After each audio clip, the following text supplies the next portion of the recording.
Want to bring you the latest COVID news now. At least 8 U.S. states now have at least 20 confirmed cases of the Omicron COVID variant. Nebraska, Maryland, and Pennsylvania all reported new cases today. This comes one day after at least 10 cases were confirmed in Minnesota, New York, Colorado, California, and Hawaii. The U.S. is one of 38 countries with confirmed cases of this highly mutated variant. Let's talk more about it now. From San Francisco, Lindsay Thies is with us with more information on these new cases and what we're learning about this variant. Hello, Lindsay.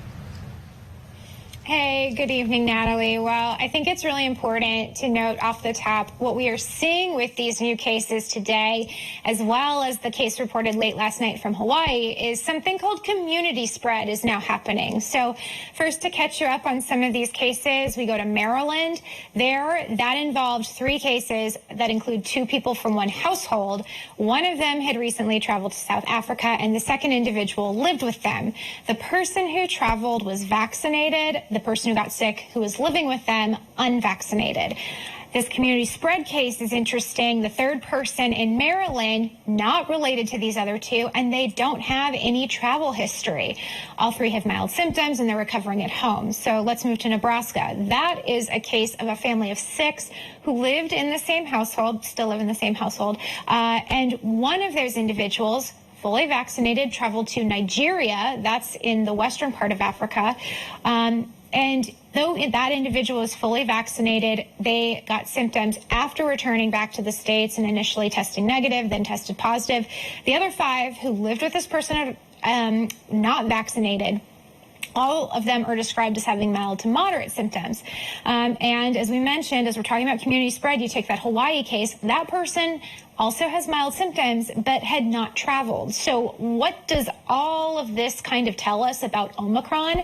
It is circulating, it is spreading. And if South Africa is any indication, we can expect a lot of spread to come. Scientists there say Omicron is spreading more easily than the Delta variant, and new COVID cases in South Africa have really jumped. You're talking about 200 a day in mid-November to more than 16,000 new cases today. But the WHO says right now we still should be more worried about the Delta variant, not Omicron. The Delta variant is still dominant worldwide. That's important to keep in mind. So we need to see how Omicron compares with Delta when they're both circulating in the population at the same time. So it'll take a few more days, for us to get that information, and we're grateful for that research that's ongoing.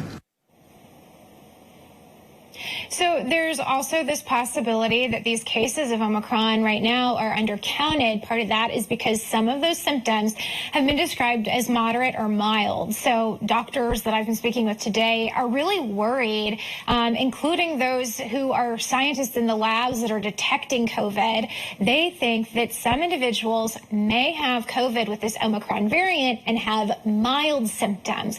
They get something like a cold or have just, had a scratchy throat or fatigue, and are writing it off as just that, something that's not COVID, or that they have taken a rapid test and are just staying at home because the symptoms are so mild. Yes, and as the WHO... People who get a positive at-home test and then don't go to a clinic, their sample is not making it into a surveillance lab because they're not turning that into anybody to go through that track.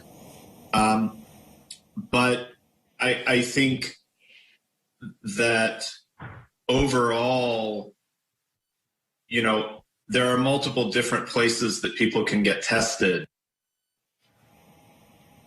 So those places, here's what scientists are suggesting. If you feel some of these symptoms initially, you think it's in allergies or cold or sinus, still either get a rapid test or go to your nearby health clinic or doctor or some of these testing sites that are in your community to get a PCR test. Those PCR tests are super important because they have what will help scientists identify how much Omicron is out there, Natalie.